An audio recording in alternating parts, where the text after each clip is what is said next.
오늘 본문은 하나님께서 이스라엘 백성들에게 주시겠다고 약속하신 땅이 어떤 땅인지를 아주 구체적으로 보여줍니다. 10절을 보면 모세는 하나님께서 주시겠다고 말씀하신 약속의 땅을 이스라엘 백성들이 지금까지 살아왔던 땅, 곧 애굽의 땅과 다르다고 말합니다. 네가 들어가 차지하려는 땅은 네가 나온 애굽 땅과 같지 아니하니. 그렇다면 구체적으로 무엇이 다를까? 모세는 그 이유를 이렇게 설명합니다. 거기에서는 너희가 파종한 후에 발로 물대기를 채소밭에 땜과 같이 하였거니와. 하나님께서 주시겠다고 말씀하신 약속의 땅이 애굽 땅과 다른 점은 파종을 한 후에 물을 대주지 않아도 된다는 것입니다. 이유는 11절에 나옵니다. 너희가 건너가서 차지할 땅은 산과 골짜기가 있어서 하늘에서 내리는 비를 흡수하는 땅이에요. 이유는 간단합니다. 약속의 땅은 하늘에서 내리는 비를 흡수하는 땅이기 때문입니다. 다시 말해 땅이 척박하지 않고 비옥하다는 것이죠. 그래서 새번역 성경은 이 구절을 이렇게 번역했습니다. 이집트에서는 채소밭에 물을 줄 때처럼 씨를 뿌린 뒤에 발로 물을 댔지만 당신들이 건너가서 차지할 땅에는 산과 골짜기가 많아서 하늘에서 내린 빗물로 밭에 물을 댑니다.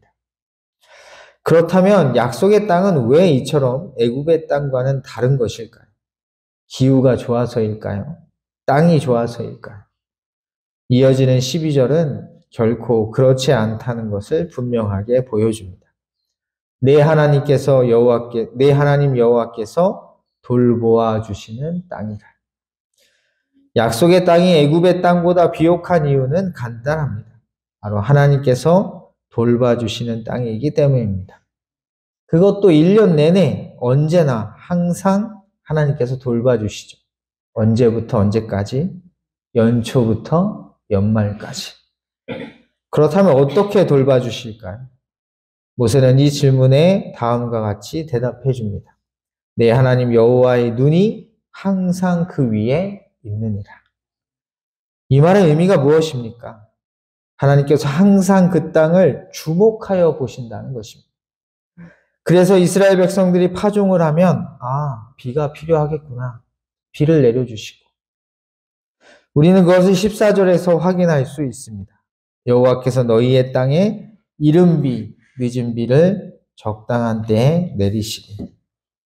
그렇게 그들은 언제나 풍성한 수확을 보장받을 수 있습니다. 너희가 곡식과 포도주와 기름을 얻을 것이요. 뿐만 아니라 하나님께서 내려주시는 비는 들에 모두 자라게 하죠. 풀도 자라게 합니다. 그리고 그 풀은 누구의 먹이가 되냐면 가축의 먹이가 되죠. 그리고 그 살찐 가축은 다시 이스라엘 백성들에게 풍성한 먹거리를 제공합니다. 네가 먹고 배부를 것이라. 그런데 모세는 바로 그때를 조심해야 한다고 말합니다. 너희는 스스로 삼가라. 여기서 삼가다로 번역된 단어는 지키다라는 뜻입니다. 바로 다른 신들을 섬기지 않도록 너희 자신의 마음을 지키라는 것입니다. 두렵건대 마음에 미혹하여 돌이켜 다른 신들을 섬기며 그것에게 절함으로. 만약 마음을 지키지 못하고 다른 신들을 섬기면 어떻게 되냐면 하나님께서 이스라엘의 풍요의 원천인 뭐를 주시지 않습니까? 비를 주시지 않습니다. 여호와께서 너희에게 진노하사 하늘을 닫아 비를 내리지 아니하여. 비가 내리지 않으니 땅은 당연히 그 소산을 낼 수가 없습니다. 땅이 소산을 내지 않게 되므로. 때문에 이스라엘 백성들은 결국 멸망하게 되죠. 너희가 여호와께서 주신 아름다운 땅에서 속히 멸망할까 하노라. 그런데 여기서 우리가 한 가지 생각해 볼 것이 있습니다. 그렇다면 우상을 섬기지만 않으면 이스라엘 백성들은 하나님께서 주시는 풍요의 복을 누릴 수 있을까요? 여러분은 어떻게 생각하시나요? 이런 것입니다. 성경에서 하지 말라는 것을 안 하고 하라는 것을 하는 것. 둘 중에 어느 게 더 중요하다고 생각하십니까? 모세는 8절에서 이렇게 명령합니다. 그러므로 너희는 내가 오늘 너희에게 명하는 모든 명령을 지키라. 그러면서 그들이 하나님의 명령에 순종했을 때 그들에게 주어지는 것들을 언급합니다. 그리하면 너희가 강성할 것이요 너희가 건너가 차지할 땅에 들어가서 그것을 차지할 것이요. 우리는 여기서 분명하게 알아야 합니다. 그것은 이스라엘 백성들이 약속의 땅에 들어가서 그 땅을 차지하는 것은 그들이 하나님의 명령에 순종했을 때라는 것입니다. 이 말을 바꿔 말하면 그들은 단지 하나님께서 하지 말라고 명령하신 것을 하지 않을 뿐만 아니라 하나님께서 하라고 하신 것도 반드시 해야 한다는 것입니다. 하나님께서 하지 말라고 하신 것을 하지 않는 것은 소극적 순종이라고 한다면 하나님께서 하라고 하신 것을 하는 것은 적극적 순종을 뜻합니다. 따라서 이스라엘 백성들은 하나님께서 금지하신 것을 하지 않으면 물론이요, 하나님께서 하라고 하신 것까지도 행해야 하는 것입니다. 한마디로 그분의 모든 명령을 다 준행해야 하죠. 혹자는 이렇게 반문할지도 모르겠습니다. 아니, 하나님께서 가나안 땅을 주시겠다고 약속하신 거 아닙니까? 주시겠다고 약속하셨는데 순종하지 않는다고 해서 그 땅에서 추방된다는 것은 좀 앞뒤가 안 맞는 거 아닙니까? 혹시 여러분도 그렇게 생각하십니까? 준다고 약속해서 줘놓고 말 안 듣는다고 뺏는 건 너무한 거 아니냐라고 생각할지도 모르겠습니다. 하지만 이 질문에 대한 답은 아담과 하와의 이야기를 보면 금방 알 수 있습니다. 창세기 1장 28절을 보면 하나님께서는 창조하신 세계를 아담과 하와에게 주셨습니다. 하나님이 그들에게 복을 주시며 하나님이 그들에게 이르시되 생육하고 번성하여 땅에 충만하라. 땅을 정복하라. 바다의 물고기와 하늘의 새와 땅에 움직이는 모든 생물을 다스리라 하신다. 사실 하나님께서 이 세상과 그 안에 모든 만물을 창조하신 목적은 누구를 위해서입니까? 사람을 위해서입니다. 하지만 하나님께서는 그들에게 그 세상을 주시면서 할 일을 주셨습니다. 그게 뭐냐면 세상을 다스리는 것입니다. 그런데 이 다스리기 위해서 반드시 필요한 것이 있습니다. 그게 뭔 줄 아세요?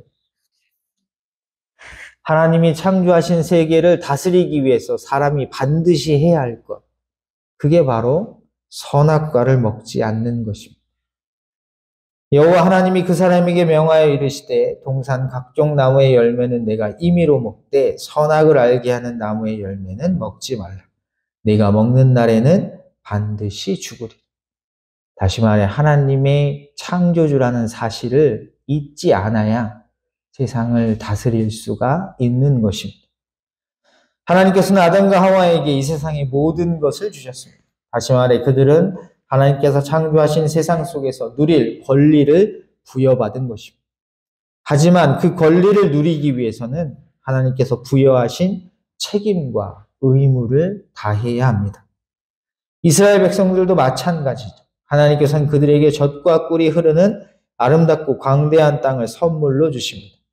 그리고 그 땅에서 그들이 풍요를 누리며 살아갈 수 있도록 모든 은혜를 아끼지 않으십니다. 하지만 그들이 그 은혜를 누리려면 그에 따른 책임과 의무를 성실하게 수행해야 합니다. 그것이 바로 하나님의 말씀에 순종하는 것이죠.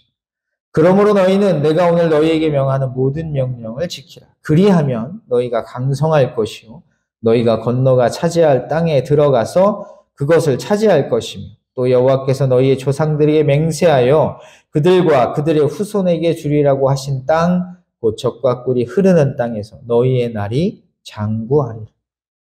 그리고 이는 오늘을 살고 있는 우리들에게도 마찬가지죠.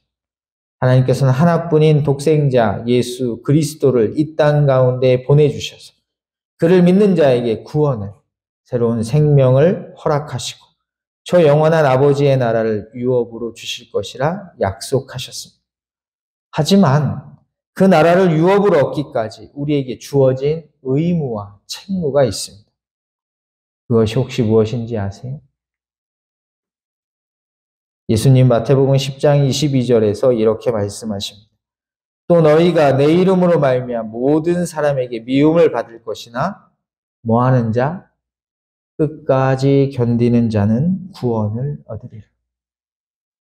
하나뿐인 아들을 세상에 보내주셔서 우리를 구원해 주셨습니다.